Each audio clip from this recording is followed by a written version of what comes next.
reunion team, and he's going to give us a rundown on that team and their achievements, which was pretty impressive. So good luck, Hens, with negotiating the PowerPoint. And Gareth, it's over to you, mate. Thank you very much. So I'm Gareth Laws. I was at King's from 1971 to 75, Windsor House. And in 1974 I was fortunate enough to be selected for the first football 11, but I'll probably use the term soccer.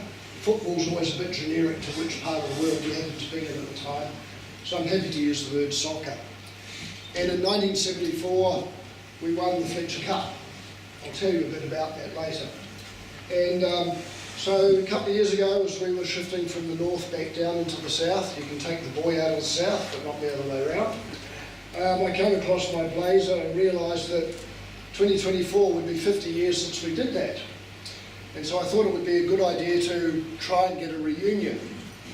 And I was fortunate enough to find all of the 16 people that were there and the coach, and we're still alive, which might tell you something or might not. And as it was just going to be a reunion, then it sort of morphed into a number of things. So we were lucky enough to get Cam McPhail to change the soccer game against Otago Boys High School to yesterday afternoon for those of us that were out of town to come down for. 2-1. And I'm very pleased to say that Kings won that 2-1. Yes.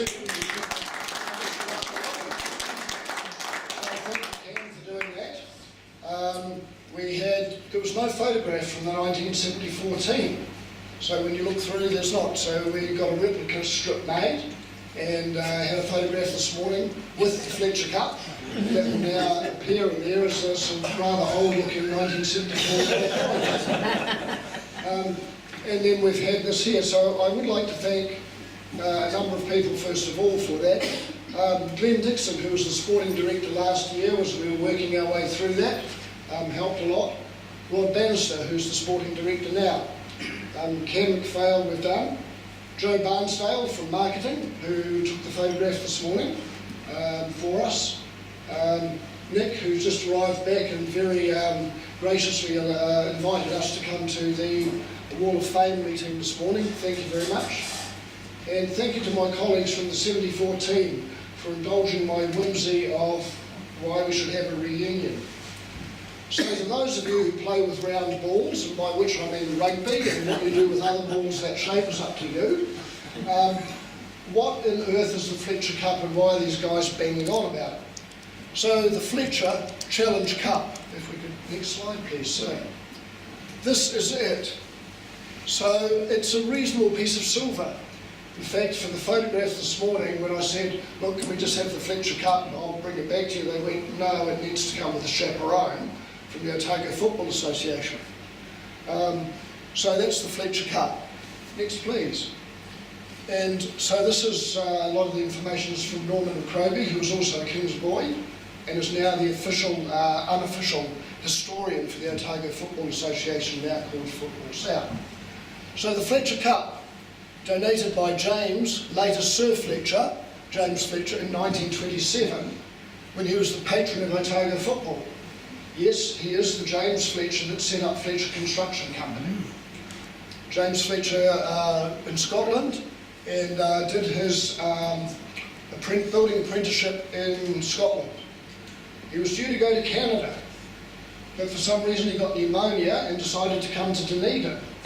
Now I know the Canadian winters are pretty tough, but if you have pneumonia in Dunedin versus Canada, anyway. So he came here and his brother came out and started this construction company. By the 1920s, they were already well established in Wellington and Auckland.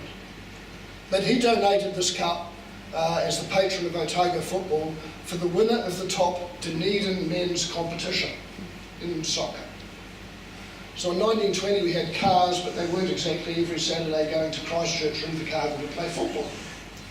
So the Fletcher Cup continued as the Dunedin men's competition. So what was happening in New Zealand football?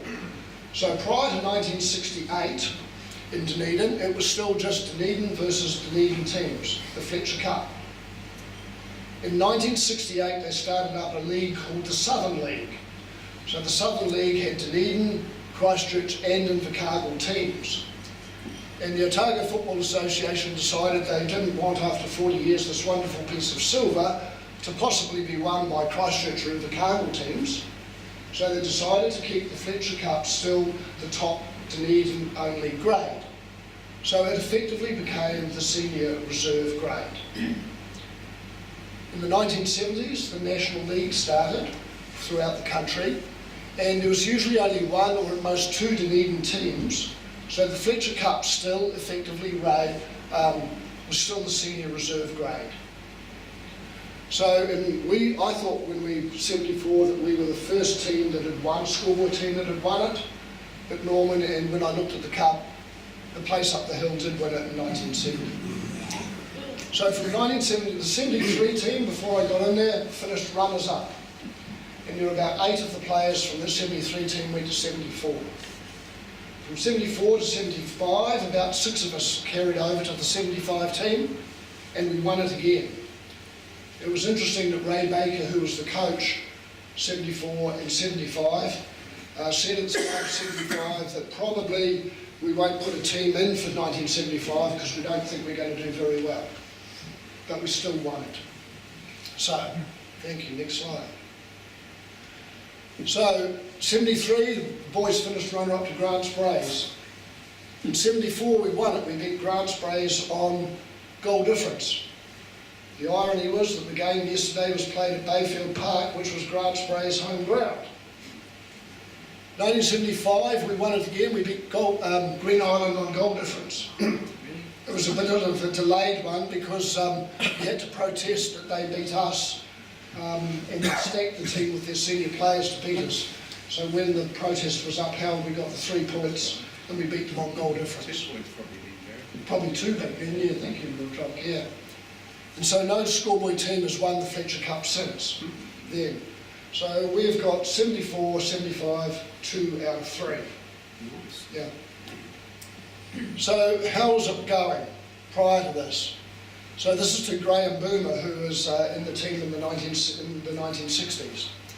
So he says that up until 1966, the first soccer 11 was only playing against other schoolboy teams. Jim Muir says that in 58-59, he thinks the first team may have played in men's third grade. Yep. So in 1966, the first 11 was entered into the senior men's soccer competition because they'd been beating everybody the year before. And so they won senior reserve grade and all of the inter-schools that year. And there are not a lot of King's soccer teams that have won all of the inter-schools, but they won it that year. So we could easily argue that given the hierarchy of New Zealand football, that 66 team really won the equivalent of the Fletcher Cup, but it wasn't the cup. So, for those of you that play with the round balls, winning the Fletcher Cup as a schoolboy team is the equivalent of the first 15 winning senior reserve rugby in Dunedin. And I don't know how close the first 15's ever come to that. So that's why it's a pretty big achievement, and that's why I think that we should congratulate our team for doing it. We did pretty well. We were playing boys against men. And most of those guys did not like being beaten by a bunch of schoolboys. So some of the tackles that came in were, the word might be ferocious. But, and some of them had guile as well. They were coming back down, they weren't as fast, but they had the clues. So we won it. And that's basically been the reason why we've got our reunion, and I thank you for that. So,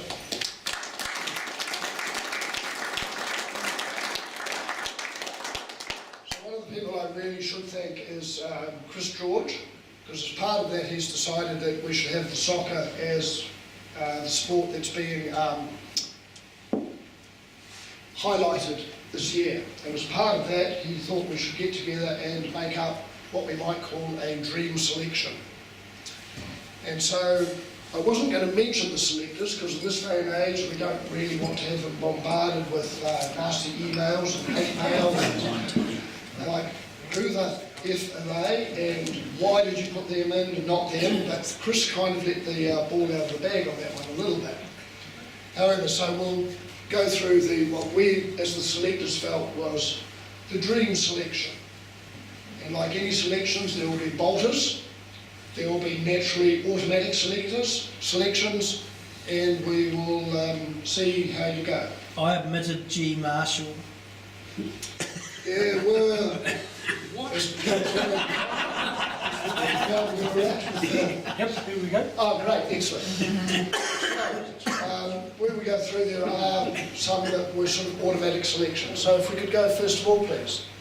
So the goalkeeper, and again, yeah, he didn't let many of these in, so but that's good. So Blair Davidson, and in the brackets of the years we believe they played for the first 11. I've taken that mostly from, 52, 53. yeah, anyway, so Blair Davidson, goalkeeper. Next one, defenders. And of course, unlike rugby, which has kind of had the same positions all the way through and the same things, soccer in the 1960s, we probably had 5 forwards, and prior to that, 3 midfield, 2 defenders. In the late 60s, we changed over and we went to 4 defenders, 3 midfield, 3 forwards. So some of the ones that were really good defenders back there were when there were only 2. Other ones were really 4. So as the selectors, we've kind of gone for a 4 defenders, 3 midfield, 3 forwards. So, defenders, Murray Muir, 68, 69, 70 and Kings. Gary Clark, 77, 78, 79.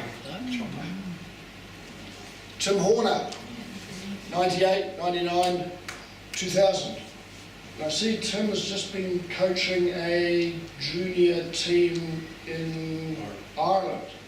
Yeah. Yep. And Gary Forbes, 81, 82, 83. Midfield, Brian Boomer, Andy Coburn, John Peacock, Malcolm Ferguson. Malcolm Ferguson is, we would call automatic. Malcolm is one of 3 people who has played, King's Boys, who has played for New Zealand. Forwards, Graham Marshall. Yeah. Again, for those not here, Graham, one of the 3 who has played for New Zealand that we know of. There may be people before the 50s that we're not aware of. Yep. Jim Ferrier also played for New Zealand. In the reserves, in no particular order, Michael Boomer, Darren Munro, Rodney Fleming of the Fleming dynasty. I remember being coached by probably his father, Bill Fleming. Yeah. Brent Berry, Gary Alexander, Graham Boomer, who is Michael's younger brother, John Croon. Croon, there was a, we just saw John Croon, there's a cup or something like that we saw today named after John. And Jock Muir. Coaches, Jim Muir and Richard Murray. So Richard didn't coach the Kings team, but has coached a number of teams since he left the high school. So for those of you that wish to sort of throw the brickbats, go boo or whatever, that is the dream selection. So I think we'll look and see who's come closest to that, and we can discuss it later over whichever drink you want to buy. I'm always open to bribes, but the team has been selected. So thank you very much.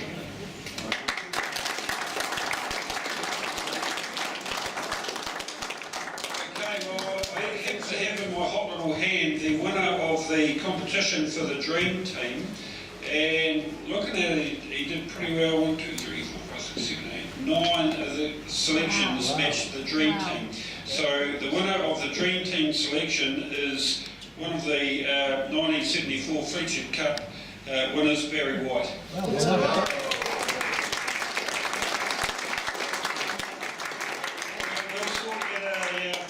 Bag, Barry, for winning the competition, but well done, mate. I think it's a great thing to do, a Dream Team thing. Generates a heap of discussion, and it gives everyone an opportunity to talk about a common theme, and I think you guys, guest selectors, have done a great job in picking it. So everyone here, I want you to show your appreciation for the Dream Team Committee and the selectors. Thank you.